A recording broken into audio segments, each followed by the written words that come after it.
If you're like most people, your chances of losing thousands and thousands of dollars in your early 20s is pretty high. So I'm going to give you 10 different money mistakes to avoid just to make sure that you're staying on track and not falling behind. Now, the first mistake here is not investing early enough. Most people think that when you start investing, you have to have thousands, tens and hundreds of thousands of dollars to start investing. But realistically, nowadays, it's really simple to start investing with as little as $1.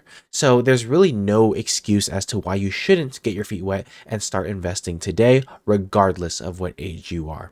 So when you start investing, you're putting your money into assets that are going to get you anywhere between 8 to 12% per year on average. And most times, if you just put your money into something called an ETF that tracks the S&P 500 or just, the US stock market, you're going to get those kind of returns. You don't need to take these outlandish bets and take speculative plays to buy the random hot stock on Wall Street.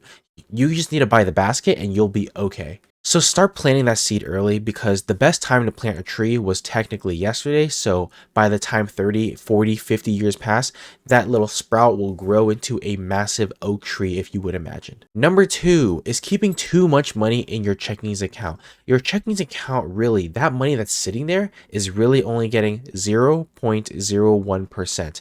And if you think about it, every $100, you're getting like a fraction of a penny.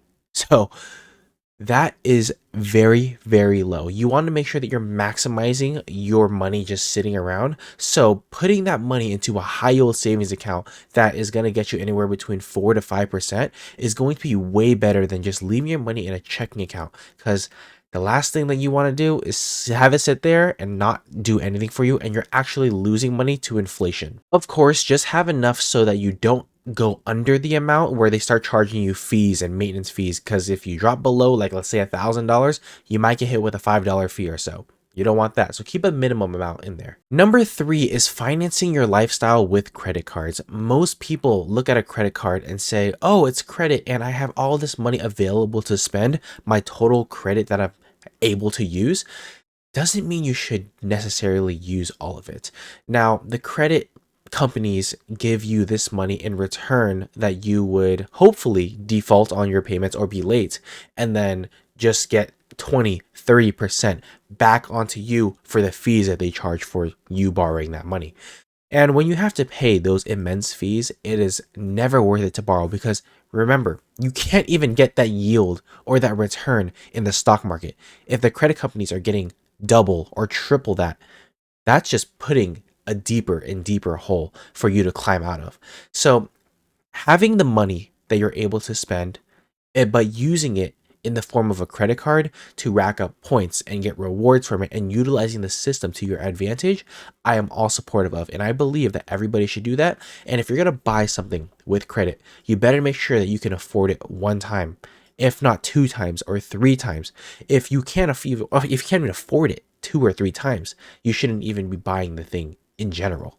So make sure that you're very responsible when it comes to your spending, and make sure that you are not just using credit very lousily, and just because it's plastic, you become reckless. Number 4 is ignoring a 401k match. Now, a 401k is a retirement account that is set up by your employer for you to input money into that account. Every year, you're going to be able to put about $23,500 into that account, but there's something called a 401k match. That's the money that your employer is giving you in order for you to have a better retirement, but you have to start contributing to this 401k in order to get the match. So think about it like this. If the 401k is offering a 4% match, it's a pretty standard match for all companies. If they're offering a 4% match, that is going to be a 4% match on your total salary. So for example, if I make $100,000, to make things simple, the company that is going to give my 4% match will give me $4,000. Now that is $4,000 above the contribution minimum. So remember how I said there's a $23,500 that you could put into there per year? Now, when you put $23,500, they're going to match that 4%, which is $4,000. So $23,500 plus $4,000 is $27,500 that is going to go into your retirement. Now, remember, Putting money into the retirement account is just an account to hold it. You need to go into your portal and pick the equities or pick the funds or bonds that you want to hold for your retirement in the long term. Now, the 401k match is so strong because you're essentially getting a 100% return on your investment here. By just you contributing, you are getting that money back to you dollar per dollar. It's not a percentage, it's 100%. So you're getting a full extrapolated value by putting your money into your 401k plan that offers a match. So make sure that you do it if you work at any company because they might offer that. Look into it. Number 5 is paying for subscriptions that you don't use at all. And if you think about it, there are so many systems that use subscriptions, and you might have so many racked up that just get buried within your transactions that you don't even know you're paying for. Take an example of a gym membership. Their entire business model is based off you going to the gym, and they are hoping that you are not going to use the gym and still pay for it. Now, most people get caught up and just forget about it, and they end up paying gym memberships over and over, but they're not going to the gym. That's kind of the entire business model, what it's based off of. But taking to another example of, let's say, Netflix or Spotify. If you find that you're not using Netflix every single month, why have it? And most times, here's a little hack. If you go into the portal and say, hey, I want to cancel my subscription, they might actually go and say, we're going to give you this retention offer. This retention offer is going to cut your bills in half for this subscription for the rest of the year. Maybe they offer it, maybe they don't, but most times there's going to be that retention offer that keeps you just around so you stay another year.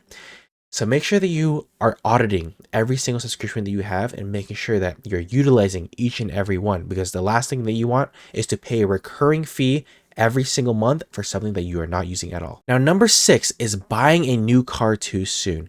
Historically, you see cars that are just driven off the lot lose thousands and thousands of value when it's just driven off right away. So there's this thing called depreciation, and that's when a car loses value from somebody else owning it or utilizing it as well. So when you buy a new car, this is the top of the dollar value that is going to have. Now, since you bought it, you are now the owner. And since you drove it off the lot, you own the car. And if you want to sell that car 30 days down the line, the car hasn't really changed much. But now, since you have been the first owner, there's something called depreciation, and that car value will just drop immensely because you're not going to be able to sell it at MSRP, which is the same price that the dealership is selling it for. Because why would somebody go to you who's driven it for 30 days when there could be so many things wrong with it that they don't know of, versus going to a dealership and getting the exact same car for the same price? So something to think about.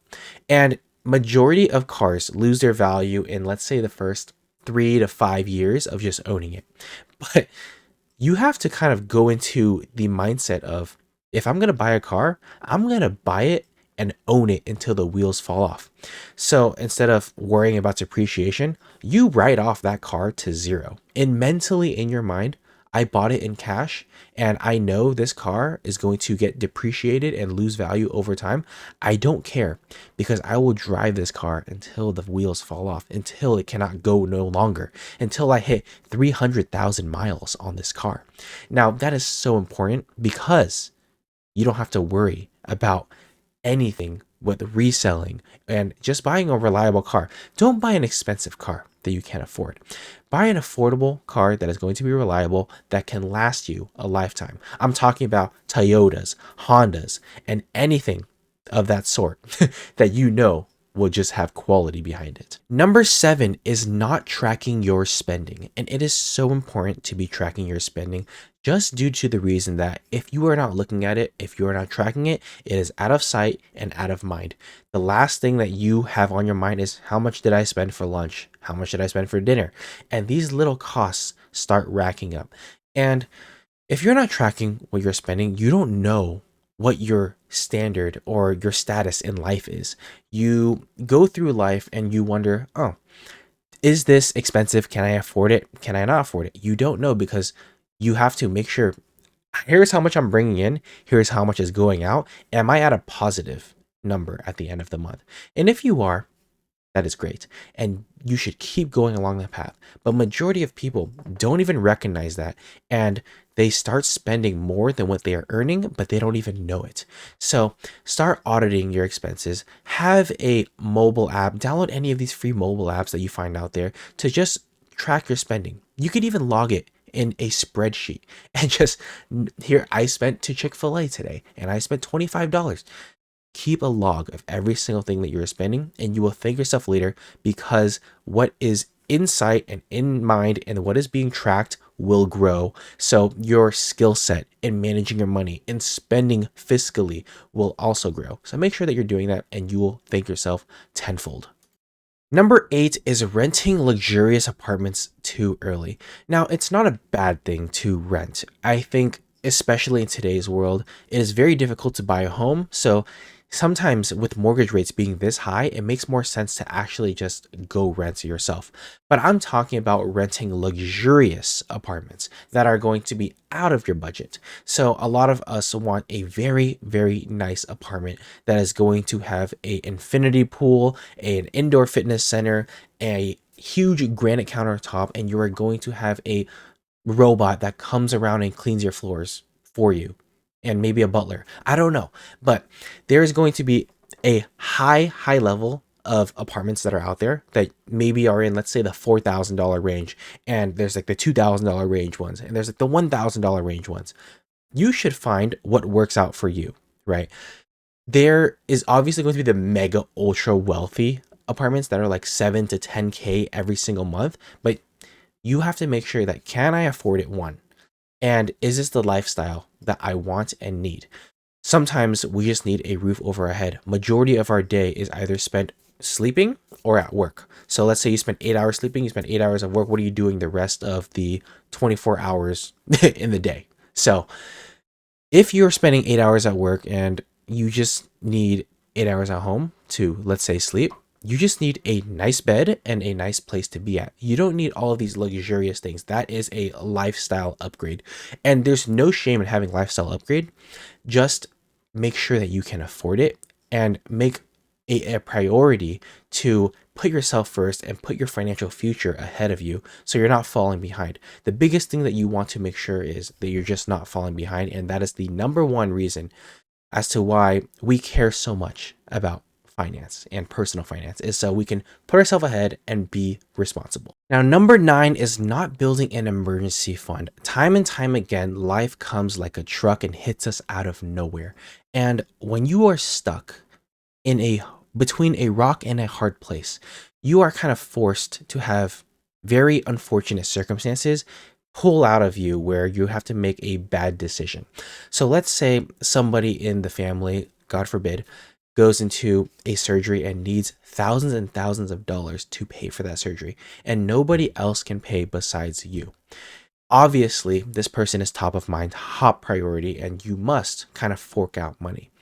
If you do not have an emergency fund, like money stashed away that you can put towards this emergency, then you're going to be finding yourself scrambling around, picking up jobs, working through the night just to make sure that you can fund and support this emergency. But if you are well prepared, you don't have to go through this stress of having to figure out, what do I do now? How am I going to figure things out? Is the life going to hell? And just being ready and prepared for when that happens is going to be a huge game changer. So having anywhere between 3 to 6 months of expenses in an emergency fund is going to be very key. So let's say every 3 to 6 months I will spend, let's say I spend $2,000 a month, and 3 months of spend is $6,000. I want to make sure that I put that $6,000 in an account where I'm going to be able to tap into it, where it's liquid. And when I say liquid, I mean very easily accessible. I can get it within a day or two, and I don't have to worry. You can put it into a treasury money market fund where you'll be able to get it within the next day while it's earning 4 to 5% just sitting there. So look at all the options out there. There's better places to put your money while putting it into another use case like an emergency fund. Now, number 10, this last tip, I truly believe this is the most important out of all of them, and it is that you will figure out money later. That is one of the most common misconceptions with personal finance and money. Because if you don't start today, when will you ever start? We say, oh, we'll do it tomorrow. We'll do it next week. But we just keep pushing it and pushing it down the line. When have you told yourself you'll go to the gym? Oh, I'll go in a month. But really, we just keep pushing it later and later down the line. Start today, be proactive, and make sure that you are starting to track and invest that money that you work so hard for so it could work twice as hard for yourself.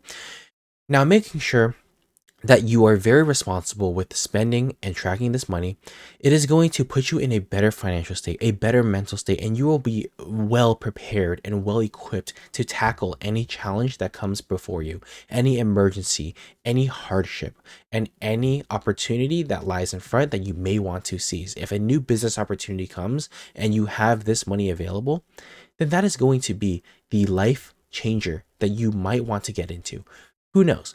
But it is better to be equipped and ready than not to be ready at all. So make sure that you're tracking your money, make sure that you're investing very wisely and looking into how you can best optimize every single dollar, because every single dollar is a soldier that is going out there and fighting for your financial freedom. Now, if you can avoid just a few of these, you will be financially ahead of most people and you will come out on top.